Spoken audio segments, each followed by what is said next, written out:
Welcome to the Christian Contractor Podcast. Christian Contractor Podcast. A show created for kingdom-driven Christian contractors that are focused on scaling their business in God's name while positively impacting the world around them. If you're ready to ascend from a contractor to a purpose-driven business owner, we're here to serve you. Here's your host, Brandon Guthrie. Work on fulfilling my soul. And the way you fulfill your soul is through growth, love, and contribution. Those three things will fulfill your soul. And without them, you will always be hollow inside, chasing a number or chasing a competitor or whoever it might be. But once you're doing it and solving a bigger inner dilemma, that fulfillment side, and through service, creating the fulfillment within yourself, it's like a solar panel battery combination. When it's sunny out, it's just pulling the energy to the battery, and then it's turning the wheels of the car, right? Let's just pretend that's what it is, right? And as long as that sun's out, it's fine. And then when it's not, it's like, now what? That's what numbers are like. All of a sudden, like, now what? But when you have that sun out and you have the solar panel, it just keeps running. It's perfect. There's zero carbon footprint. There's all of that. Like, everything is made to go that way. That's how plants run. That's how all that, right? So it's really a matter of getting focused on that contribution, love, and connection. It's really a huge piece, and growth too. There's so much wisdom seeping out of all of your body right now. This is crazy. Like, what's going on, dude? This is so good. Okay. Where is your happy place? My family, for sure.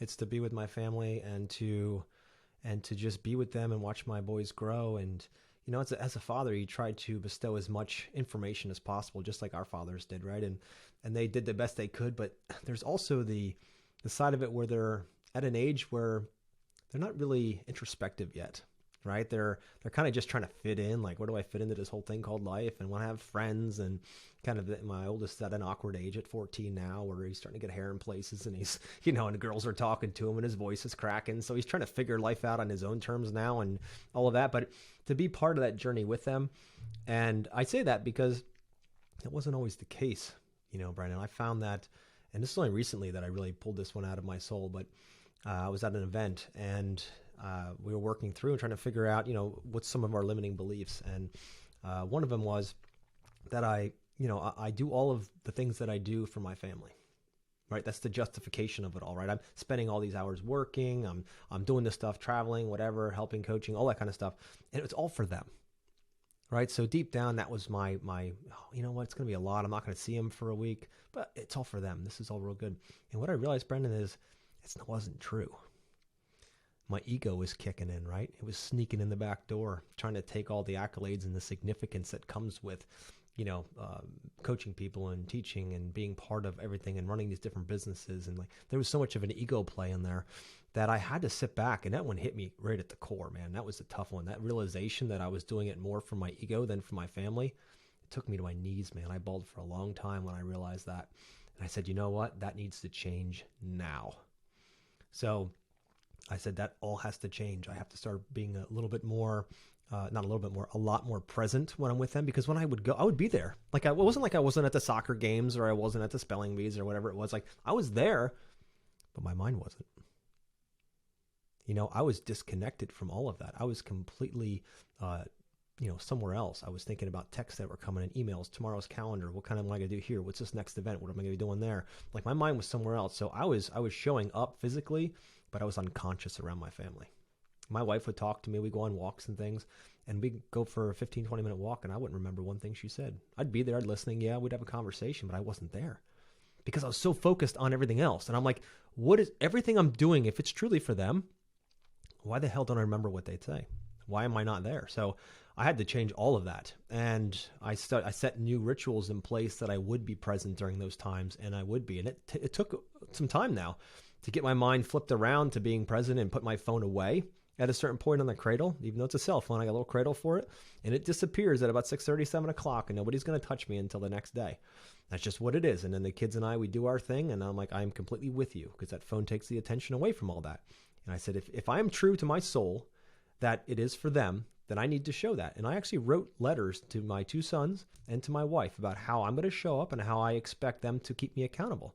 That if they see me steering a different direction and not present, that I want them to hold me to that, and I want them to point it out. And man, the shift is huge, and all the way down to my soul level. I'm like, wow, holy crap. Now I actually feel like I'm doing it for them because I'm spending the time present with them. So that was a huge thing for me. You're walking the walk, not just talking the talk. Yep. Dude, that is a big one for me because I just got married in July, and we'll see what life happens.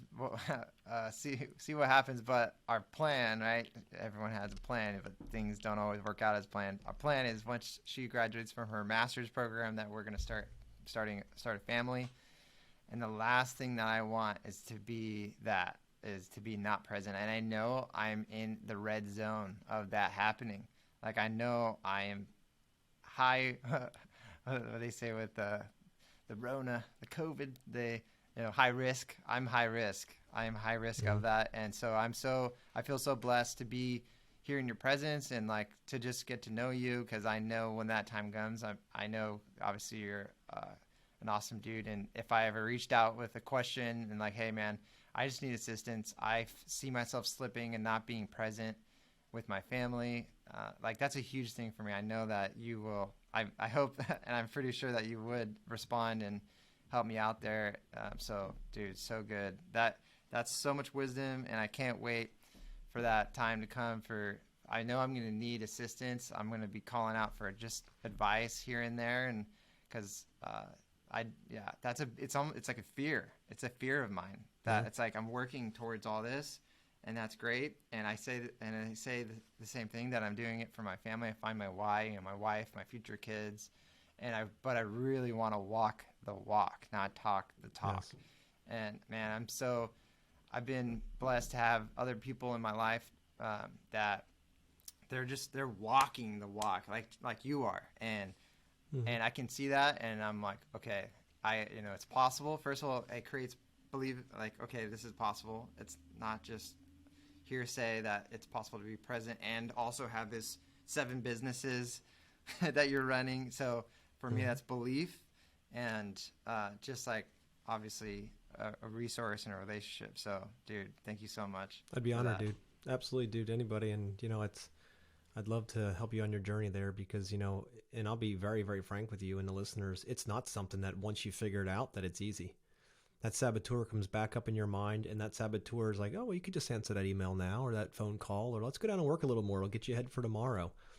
And you have to stand at the gates of your mind, and you've got to stand there and say, no, sorry, that's not what's going to happen here. You have to do that every freaking day. It does get easier as you build those muscles, but it is not like you just you graduate and then it's easy street. It's not. You will always manage this. So expect that to be part of your human experience, but understand what you're doing it all for. If it truly is that, if it's not, that's okay. Pick something else. But for me, it was for my family, and that's when I realized that took me to my knees, and now I am a better person because of that realization. That's so good.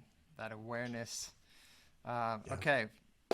What qualities do you value in the people with whom you spend time?